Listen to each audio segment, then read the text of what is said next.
Boa tarde. Estamos agora dando início ao estudo da série psicológica de Joana de Ângeles, analisando o último capítulo do livro Conflitos Existenciais, que tem o tema morte. Nós escolhemos o subtema inevitabilidade da morte. Queremos lembrar que estudos anteriores estão no nosso canal no YouTube. Você que esteja nos assistindo por primeira vez, visite o nosso canal, se inscreva gratuitamente. Lá encontrará também estudos de obras anteriores da série psicológica de Joana de Ângeles. A próxima obra que nós iremos estudar é essa aqui, Encontro com a Paz e a Saúde. É a 14ª obra da série psicológica e que nós iremos iniciar no nosso próximo encontro. Vamos agora para a introdução de nosso estudo, analisando aqui um trecho de uma mensagem do Espírito Emmanuel. É do livro Cartas de Paulo, o Evangelho comentado por Emmanuel, Carta aos Hebreus, capítulo 6, versículo 1.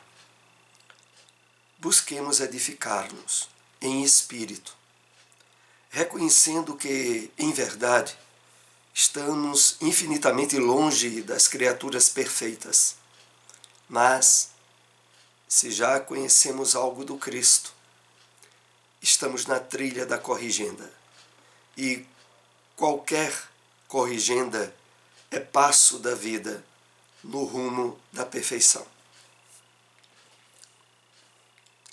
Vamos aqui fazer só alguns apontamentos breves para introduzir o nosso estudo. Emmanuel aqui, como é muito habitual na sua linguagem, inicia no imperativo, no verbo no imperativo, busquemos edificar-nos em espírito. É interessante esse primeiro ponto para refletirmos. Edificarmos em espírito é buscando, em termos de objetivos e de metas, o melhor entendimento da nossa realidade espiritual, inclusive daquela que nos aguarda após a morte do corpo físico. E em seguida ele nos diz, reconhecendo, tendo por certo, que em verdade estamos infinitamente longe das criaturas perfeitas. Essa exata noção e compreensão da nossa condição de aprendizes da vida, suscetíveis a conquistas e a ascensão espiritual, nas bases da humildade, aonde nos reconhecemos ainda infinitamente longe das criaturas perfeitas. Mas ele acrescenta, mas se já conhecemos algo do Cristo, e esse algo do Cristo se reveste de grande profundidade na revelação do Consolador prometido da doutrina espírita. Estamos na trilha da corrigenda. Estamos no caminho do burilamento, do melhoramento íntimo e espiritual. E qualquer corrigenda é passo da vida no rumo da perfeição. É interessante, analisando aqui esse final do trecho dessa mensagem, quando ele diz, é passo da vida no rumo da perfeição. Não é passo apenas da nossa individualidade no esforço de ascensão. Na verdade, as leis divinas, percebendo-nos o esforço de melhoria, aciona possibilidades e mecanismos da vida em benefício de intensificarmos esse trabalho de melhoramento. E é por isso que Emmanuel coloca, é passo da vida no rumo da perfeição. Vamos assim dar início ao nosso estudo dessa tarde, inevitabilidade da morte. As enfermidades, quando se instalam, apresentando-se como veículo da futura disjunção celular, sempre produzem estados inquietadores, especialmente naqueles que consideram a viagem carnal como única.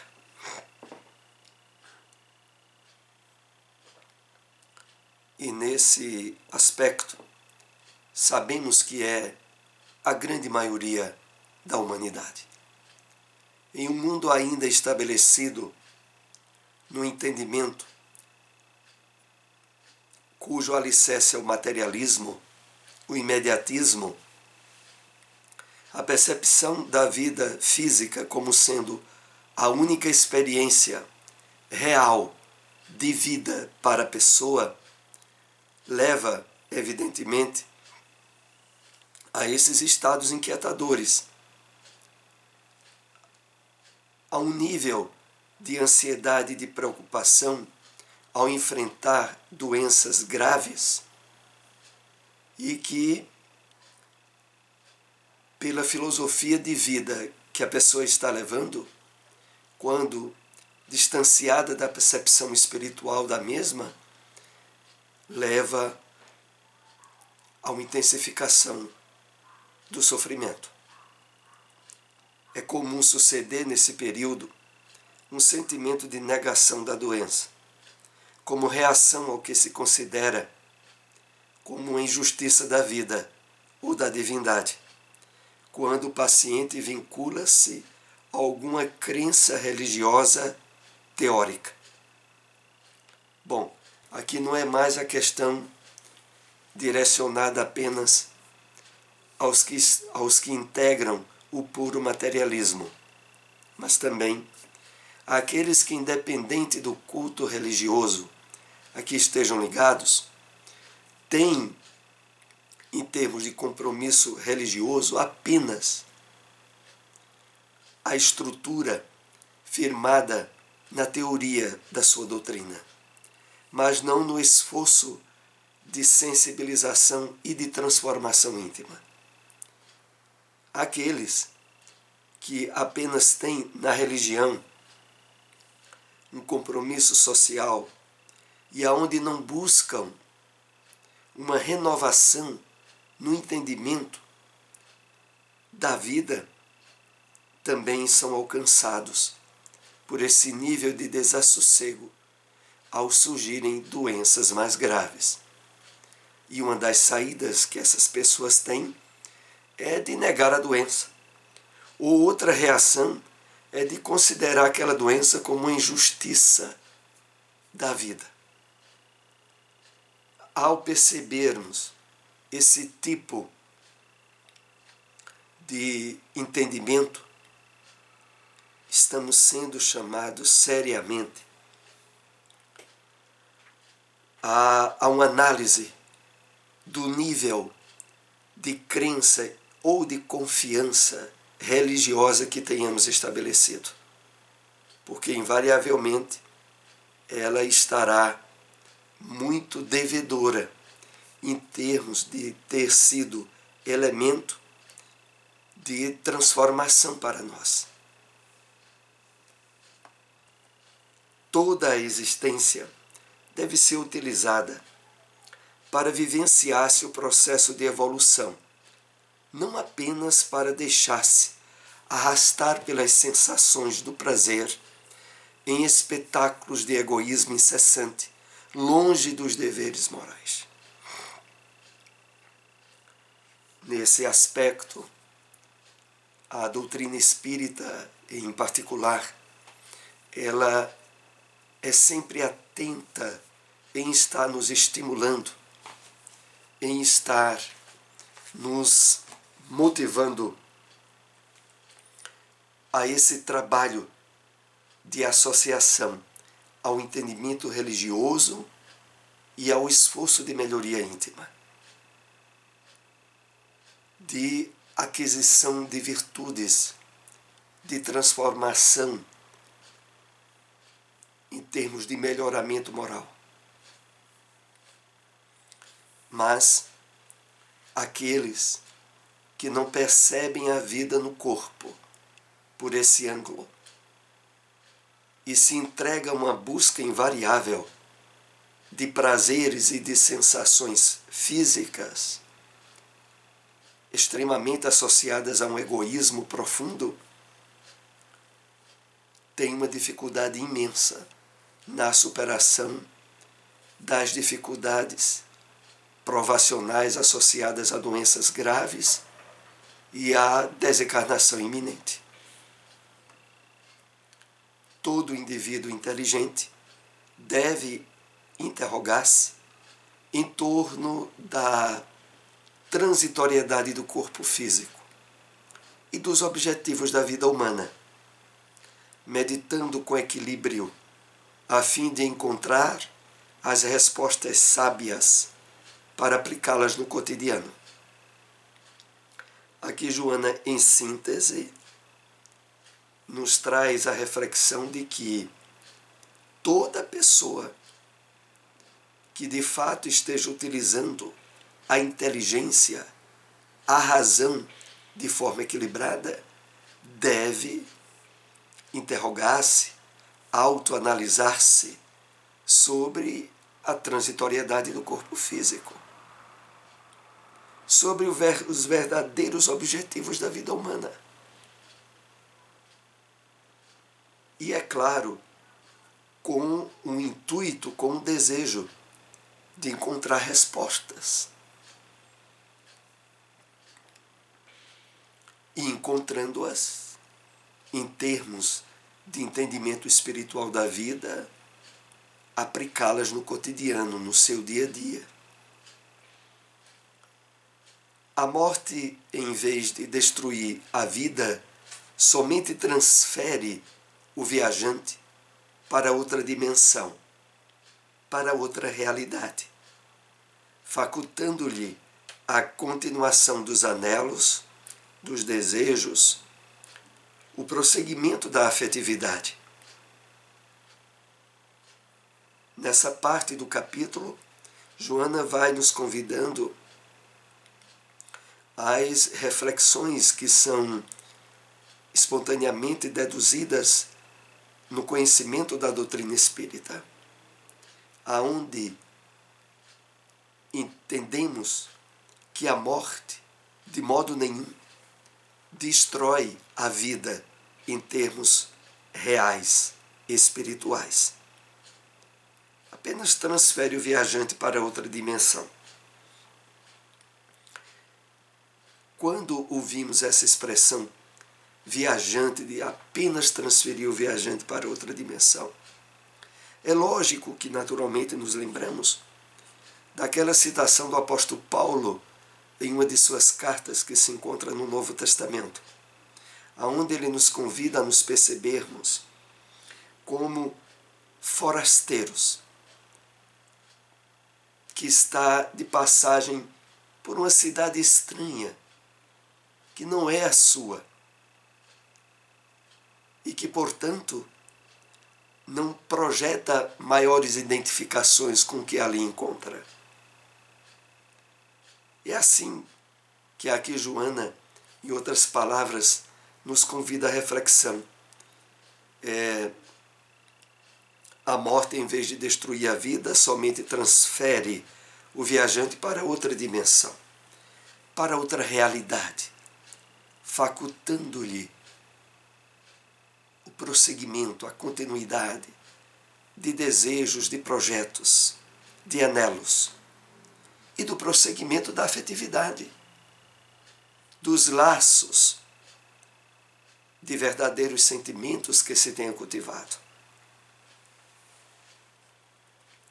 O corpo é abençoado presídio celular, temporário, que retém o espírito, impedindo-lhe a lucidez plena da realidade, facultando-lhe o germinar das divinas potências que lhe jazem adormecidas no íntimo.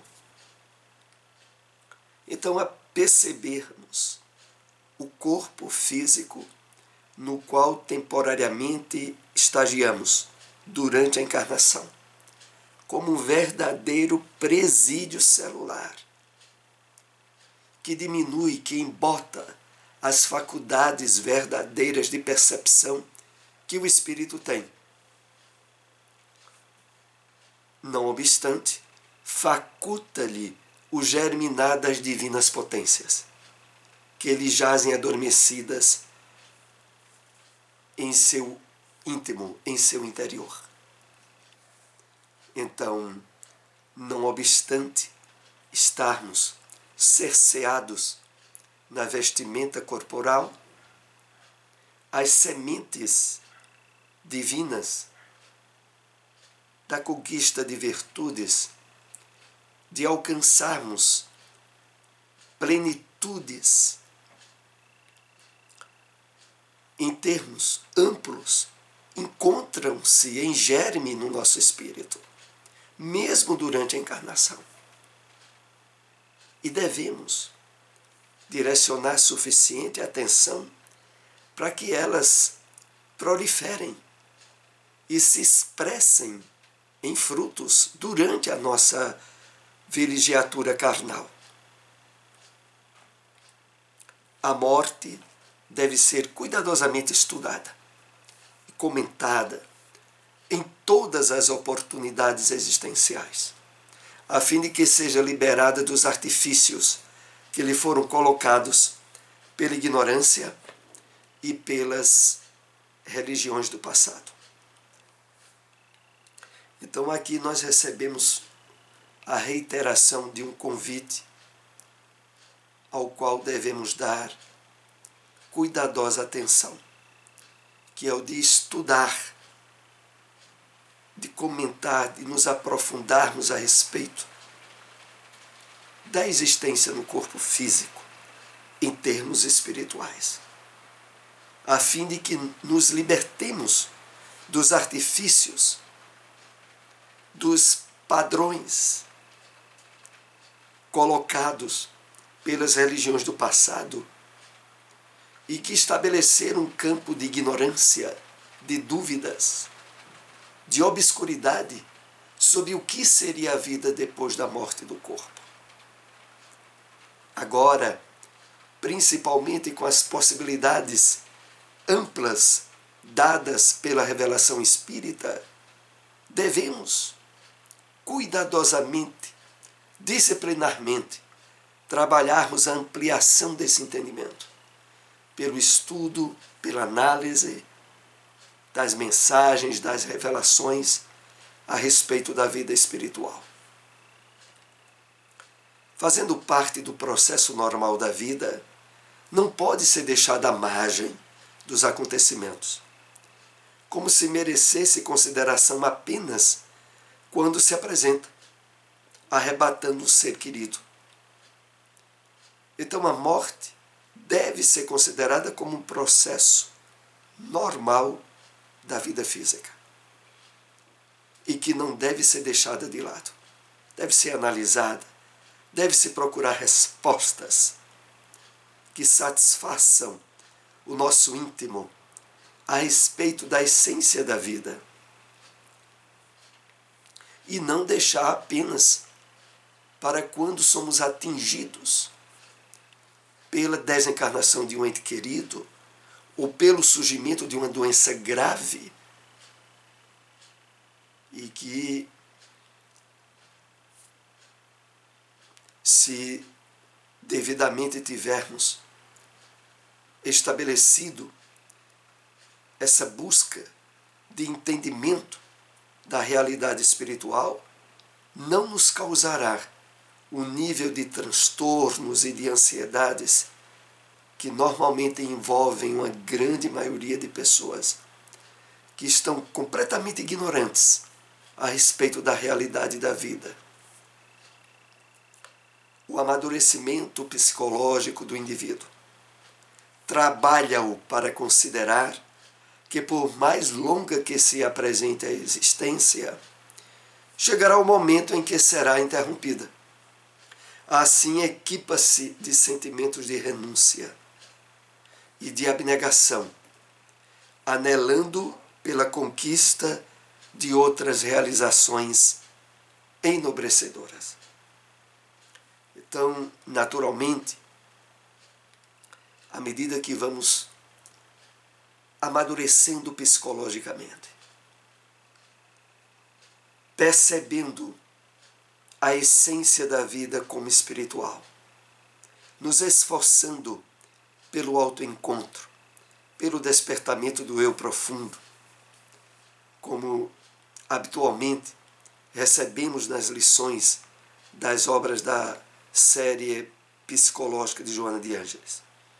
Na medida que vamos trabalhando esse amadurecimento, a existência, ela passa a existência no corpo a ter uma percepção completamente renovada e diferenciada da maioria das pessoas. E desse modo, sabermos que por mais longa que seja a existência no corpo, naturalmente chega o dia dela ser interrompida. Mas aí nós estaremos equipados com sentimento de renúncia, de abnegação, pelo fato de termos estabelecido metas e conquistas que não se limitavam apenas à vestimenta corporal. A saúde emocional legítima examina o fenômeno desencarnatório sem abrir campo a qualquer tipo de transtorno, proporcionando a vivência significativa e profunda de cada instante, de cada realização. Esse o grande e imediato benefício que nós recebemos à medida que trabalhamos esse esforço de percepção dos objetivos espirituais da vida. É que a saúde emocional, ela vai se estabelecendo em alicerces que não são abalados pela aproximação dos fenômenos desencarnatórios.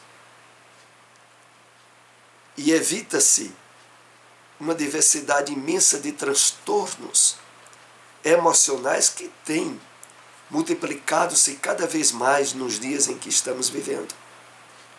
E o resultado é possibilitar uma vivência significativa e profunda em cada instante da vida, em cada realização. É podermos, de fato, vivermos bem no dia de hoje, mesmo com dificuldades, limitações ou problemas. Mas a consciência de imortalidade trabalhada e despertada em nós nos possibilitará um nível de vivência em plenitude do momento atual, sem amarguras, sem culpas do passado, sem ansiedades em relação ao futuro e vivendo bem o dia presente. Partindo das manifestações dos desejos sexuais até as expressões de renúncia e santificação, o amor é o mais eficaz processo psicoterapêutico que existe ao alcance de todos. Esse é o último parágrafo com o qual Joana conclui essa obra que analisamos aqui durante alguns meses. Então, desde as manifestações dos instintos nos desejos sexuais, às expressões de renúncia e santificação, o amor é o mais eficaz processo psicoterapêutico. Aqui lembrando, o amor que abrange o auto-amor, o amor a si mesmo, a autoestima, o amor ao próximo, consequentemente o amor a Deus. E nisso, o mais eficaz processo psicoterapêutico que existe ao alcance de todos. Essa referência que Joana fala sobre a eficácia desse processo psicoterapêutico é depois de uma análise de temas que é abrangido nesse livro, Conflitos Existenciais, e que trabalhamos aqui, como fobias, ansiedades, medos, como temáticas, aqui lembrando algumas, referente à superação dos conflitos existenciais associados à raiva, ao ressentimento, à culpa, à ansiedade, o ciúme, a crueldade, a violência, o vazio existencial, o estresse, dentre outros. Todas essas temáticas estivemos conversando, analisando com vocês, podem ser examinadas, vistas em nosso canal no YouTube.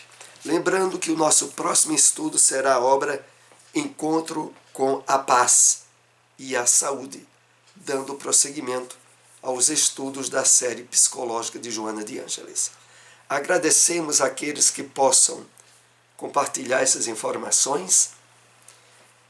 Até o próximo estudo, uma boa tarde para todos.